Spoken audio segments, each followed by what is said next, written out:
大家好，我係羅偉珊 Deanna。我今日想介紹嘅同學個名好特別嘅喎，難道佢係張三豐嘅後人，定係同蚌有關嘅咧？喺 Form 1B 我啱啱識佢嘅時候咧，覺得好特別。係因為只有張三豐呢個人先會用呢一個字，跟住我記得去到中午嘅時候咧，我哋個班有一個 magazine， 跟住佢嘅專欄咧係叫做蚌的啟示，因為蚌咧就係張三豐或者張有豐個豐，再加個蟲字喺側邊。咁咧事不宜遲啦，咁我哋而家睇下 Eric 張有豐而家最新嘅 update 係點樣樣啦。嗱，呢個咧就係我哋團隊抄咗呢份嘅獎，我儲到今日先至攞俾你睇。我唔知道以前我哋係同一個幼稚園。最底嗰行幼兒，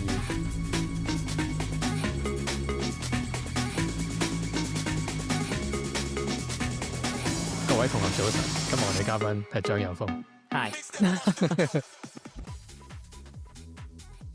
我都係呢1-2年，我揾翻嗰陣啲相出嚟咧，我先發覺原來都真係幾多同學，原來不知不覺地由幼稚園一路同學到中學嘅。尤其是而家正校已經即係不再存在噶啦嘛。係咪嗰間冇咗啊？冇咗啦，嗰個位 redevelop 咗嘛，同埋即係主教山嗰個位。去蘭桂坊咁多次經過都唔望一望。你都唔會特登上嗰條斜路噶嘛？我哋好似唔係好多 interaction 嘅啫，當年。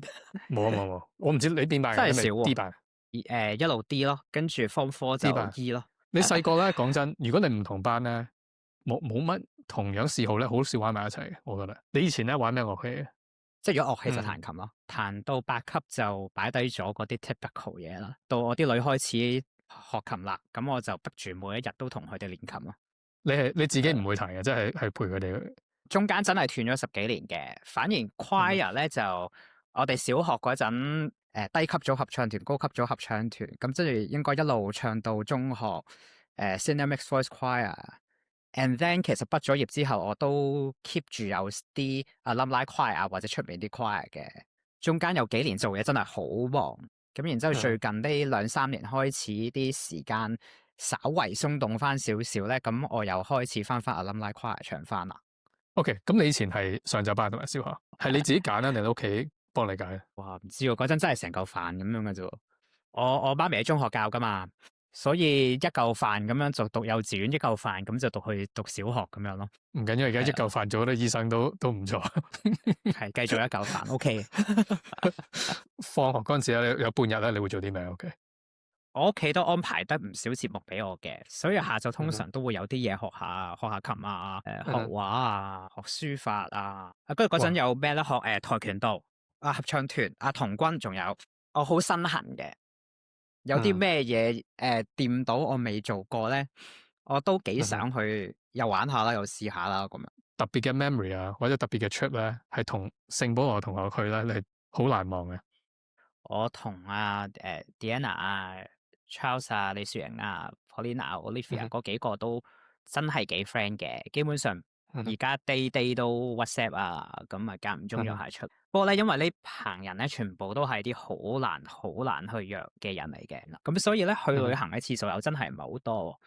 咁但係如果最難忘咧，阿 Deanna 結婚嗰陣，我哋一齊京都嗰度結婚嘅，一齊 travel 去就飲去嗰餐，櫻花嘅季節嚟嘅，佢哋着晒和服啦，我哋又着晒，即係總之換晒衫去影相啊，咁樣嗰啲啦。通常 Deanna 搞親啲嘢都分噶啦。Just after 佢個 wedding 咧，我嗰日就要搭飛機走噶啦，你就車我落去京都個JR 站度，咁我就再搭車。嗰個行下，我揾嚟揾去都揾唔到我個 platform。喺 hangover 中間，我就打電話俾佢哋，我唔知自己行緊去邊，我想問個月台喺邊。最後我 catch 到嗰班 train 嘅，一個喺東邊入口，一個喺西邊入口，我入咗另外一邊。就算日本咧，你唔 hangover 呢樣嘢都好易發生，所以好難怪。你嗰啲飲到醉，第2日要上飛機，你而家諗起好笑，但係你嗰一刻真係好辛苦。有一次我同啲人去台灣。我唔知點解朝早8點飛機咁，玩到4點，跟住8點飛機咧，即係呢個我以後唔會再做呢樣嘢。By the way，我覺得你好難得啦，即係好少個 group 咧係男仔女仔一齊都可以玩得咁都要咁 friend 同埋咁耐啊，戥你好開心，好珍惜，絕對珍惜嘅。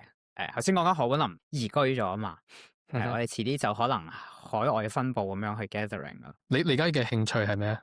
最重要嘅興趣係跑步。咁啊頭2年做嘢咧。每日就做嘢，即係翻工放工食晚飯瞓覺咁樣啦。嗰一兩年真係冇乜興趣，除咗有少少 music 啊咁樣嗰啲啦。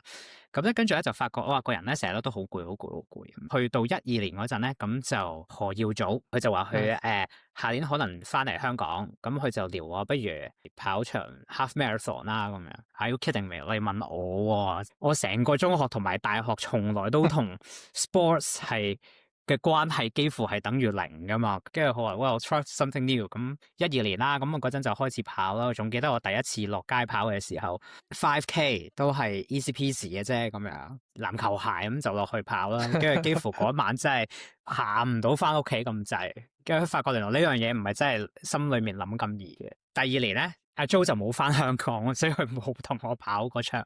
咁不過 anyway 我就自己跑咗場10K。你話你每年去一個即係可能會一個比賽，你通常係香港啊，定係你會去世界各地啊？香港嗰個就當係 base 咁樣啦，只要抽到我就會跑噶啦。海外馬老實講就 Covid 之後我就冇再出去跑啦。而家出親去旅行就楞住一家人啊嘛。Covid 之前嗰1-2年我幾乎每一年我都有出去跑一個嘅。京都啦、大阪啦，諗住去 London 噶啦。Covid 一爆就變咗 virtual 咯嗰次。係自己一個定同一班人嘅通常？兩種都試過，香港有1-2間旅行社咧係專做啲 sports 嗰啲嘅 travelling 嘅嗰啲，咁我有一年就係 join 佢哋嗰啲 marathon 團咁樣樣。嗰次我就自己去嘅，就冇乜特別 friend 咁樣樣啦。咁都係因為嗰班人全部都係跑噶嘛，咁所以都好玩，都多嘢傾嘅。啲 diet 就會好照顧到啲要跑嘅人嘅需要咯，即係之前嗰晚就會特登安排一間你可以啲白飯飲裝嘅地方，係咁樣去 carb loading 啊咁樣嗰啲咯。咁有一年就自己去嘅，嗰陣女朋友而家老婆啦，咁就跑完之後就去埋個旅行。嗰陣覺得呢個 format 係最好玩嘅，本啊嘛，咁咪跑完咪跟住去浸溫泉啊咁樣嗰啲咯。即係你去過咁多個，邊個你覺得最 memorable 啊，最好玩？我其實基本上覺得日本嗰啲都好玩，香港不嬲我哋話3條隧道3條橋啊嘛，全部都係 highway。老實講就冷清啲咯，景係 OK 嘅，因為你好多路係你平時冇機會去行上去咁，氣氛啊咁樣嗰啲就老實講 until 你去翻中環去到銅鑼灣嗰段開始有啲人睇咧 otherwise 係悶嘅。本嗰啲佢會 set 到條路咧，市中心圍住啲明星咁樣跑噶嘛。咁所以沿路基本上你都係一路有人 cheer 啊，有人俾啲加油嘅嘢你啊，甚至有啲 snacks 啊。咁所以個氣氛就爭啲咯。咁同埋人哋外國即係由平時日本嗰啲通常8點咁上下，或者7點零8點跑。咁但係香港就6點鐘到就開始跑噶啦嘛，啲人都係啱啱起身啫嘛，所以更加就會冷清啲咯。我都跑過呢啲啊，我覺得啲人好 positive 啊，即係跑嗰啲人啊，互相鼓勵啊，出邊啲人幫佢 cheer 啊，人生裏面冇乜其他地方係咁。大部分人可能跑 long run 都會有試過，就係去到臨尾嗰幾 kilo 就開始已經係撞晒牆啦，跟住每一步都開始痛啊，開始抽筋啊，咁臨尾嗰10K 就諗緊啊，點解我要俾佢搞埋啲咁嘅嘢去嚟到 torture 自己咧咁樣？咁但係 once 你 pass 咗個終點之後，你又會食翻隻蕉之後又諗this is fun， 跟住就再搵嘢嚟報啦咁樣嘅。即係我試過跑我嗰個，我2點起身夜晚，叫 Big Sur 響加州嘅 Monterey， 即係好靚嘅，喺海邊度跑嘅。即係我住1個鐘啊，咁我冇喺嗰度住啊，咁我喺我屋企夜晚2點起身揸車去到3點，你係要坐架巴士26個 mile 去到起點嗰度，喺度坐2個鐘，跟住開始跑，嗰個感覺唔係太好。即係未開跑已經用晒啲 energy 啊，可能1-2個朋友咁樣，都幾孤獨嘅呢樣嘢。不過我又好少，我真係好少會同人一齊跑嘅。如果跑 full marathon 我就會聽歌，因為真係好鬼長，有陣時跑到臨尾都真係有啲悶。但係如果我平時 day in day out 咁樣跑咧，我通常就聽 podcast 啊。因為對我嚟講咧，其實即係聽 podcast 就係一個 me time 嚟嘅，順便就 plan 下嗰日有啲咩嘢要搞啊，有啲咩 task 未做啊，或者有陣時覺得有 stress 咧，我第2朝我就一定跑噶啦。覺得咧，你喺聖保羅學咁多樣嘢咧，邊樣對你做嘢又好生活咧係最重要啊？我記得好多老師都講過嘅。中學就學一把尺，咁咧呢把尺咧就帶住你一路跟住你噶啦。而家睇翻都係嘅，即係你其實你嗰把尺咪就係你嘅 values 啊、priority 啊咁樣嗰啲。通常去到 adulthood，你有陣時你把尺係會容易啲受到好多唔同 influence，你會影響會即係鬆咗噶嘛。咁有陣時你就需要望翻嗰把尺去睇咯。我之前有一集講過啦，我啲 values 喺邊度學翻嚟？我其實嗰個睇漫畫書學翻嚟。通常漫畫書角色咧都係好人嚟噶嘛。咁你但係諗翻咧，你都話，我都想好似做個孫悟空咁嘅人。啲 friend 咯，啲老師咯，係朋友即係真係好緊要，即係群扮邊個 circle，跟住就而家就其實係拎住嗰把尺去做嘢咯，咁樣樣。即係啲人成日話去到呢個年紀，其實你好少，即係你唔會有好大班朋友 brother，其實你就有即係一班好 core 嘅 friend 咁樣樣。同埋咧，我覺得有時咧，職業都有影響。嗱，我可能呢個係錯嘅 perception，你可能呢個好似，我成日覺得咧，做醫生嗰啲人係乖啲嘅。我身邊咧，譬如以前去飲酒嗰啲 friend 咧，冇一個係醫生嚟嘅。等你翻香港同我飲，即係去親蘭桂坊咧，都係嗰啲咩 finance，有時有律師啊，好少話我做醫生。我諗另外一個 major factor 就係廿零歲嗰陣，好少有醫生係會喺中環附近翻工啊嘛，係即係點都唔夠，即係 lawyers finance 咁樣放工就隔籬就 happy hour 咁開心嘅。最大嘅挫折啦，用咩即係起翻身？而家 look back 咧，我又真係唔覺得話我有一啲好大嘅 crisis 啊。咁不過我唔知點解somehow我有一件事 lock into my memory 好耐咧，就係考 CE 嘅時候。咁但係其實我不嬲咧，我啲 maths 都唔係好強，我不嬲都唔強嘅。咁讀 additional maths 某程度上，亦我 friend 嗰班大家都係讀嗰班啦，咁啊，所以就 OK，let's give it a try 咁樣啦。第一個 sem 讀得好唔好啊？我第一次試過收即係100分滿分，我第一次試過考試收翻份卷翻嚟係48分。當時對我嚟講都係一個好大嘅打擊嚟嘅，咁樣你知我都係不嬲都70-80啦，起碼啦咁樣噶嘛。咁跟住嗰一刻我就開始知道，原來我個人都幾唔輸得嘅咁樣。跟住嗰個成我就真係開始好認真咁樣喺度鋤 maths 啊咁樣。第二個 semester 我嗰個分數我係變咗98嘅。跟住所以呢個 sort of comeback 對我嚟講都係一件，即係 looking back 都幾 proud 嘅。老實講呢件事咁樣樣，咁好細事啫，其實就都唔係啊。有時你細個即係呢啲嘢由失敗變咗成功啦，你記好耐咯。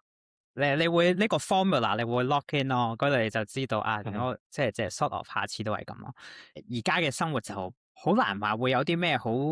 即係都好彩啦，即係好難有啲好 major 嘅科啦。咁但係總之有啲咩困難就 be positive。我哋唔知係咪都開始去到嗰個 age，要開始面對下屋企嘅人咧，身體咧開始冇舊時咁健康咯，咁樣樣。係咁係呢一個係一個 new aspect 嚟嘅。Even 我做醫生嘅，咁其實你 control 到嘅 factor 係有限噶嘛。treasure 每一日，即係 be positive 咯。有時自己朋友啊，我都有幾個朋友都無啦啦就過身，係啊，係啊。咁啊講呢樣嘢啊，如果你唔開心啊，有挫折嗰陣時啊，你用咩方法嚟 motivate 翻自己，整翻自己開心啲啊？通常兩樣嘢我會做啦。屋企人又平時啲細路係一個好重要嘅 energy source 嚟嘅，唔係淨係佢見到佢哋開心咁簡單啦。不過有陣時即係你唔使同佢哋講嗰件 specific 嘅嘢，不過 actually 總之同佢哋一陣，咁你會發覺即係小朋友好 pure 噶嘛，好 simple 咁嘛，啲嘢直接輸出噶嘛，好開心就開心，唔開心就唔開心。咁你會發覺人生突然間所有嘢都好 colourful 啊，好靚啊，咁樣嗰啲，覺得呢1-2年同女玩係一個好重要嘅方法嚟嘅。搞掂個 emotion 之後，最後都係要諗 solution 嘅。跑步對我好緊要啦。通常我搞掂我就換衫出街跑翻個場嘅，咁少少 me time，跟住 restructure 下自己，咁啊諗下點樣樣係。可能我性格都係即係嗰啲咧，唔係好中意 dwell 太耐，係處理自己嘅 emotion。我好中意好快就得唔得，我要諗 solution 噶啦，咁樣咯。咁所以就跑完一個步，通常我就大概我已經知道我跟住 step 1 2 3點樣樣，我就會覺得我揾翻個 route， 我就會覺得定好多。幾好啊！我都試下先，即係下次。你咧？你係咪咁啊？我比較 emotional 嘅，就我都。我啲家人一定幫我唔到，因為我有時見到啲細路仔，我反而會仲猛啲。咁嗰個唔係，我唔係好中意揸車，但係咧，我覺得有時揸車都幾 relaxing，即係你又可以諗好多嘢，尤其朝早一早起身就揸車，周圍好靜咁嘛。我以前最中意嘅就係、即係未有細路仔嗰陣時咧，我星期六一早好早去打高爾夫球，咁啊揸車去，咁啊揸車途中個球場冇乜人，嗰、個時間好靜咧，即係令你即係清醒下頭腦啊，即係喺大自然啊，我覺得即係幾享受嗰個時間。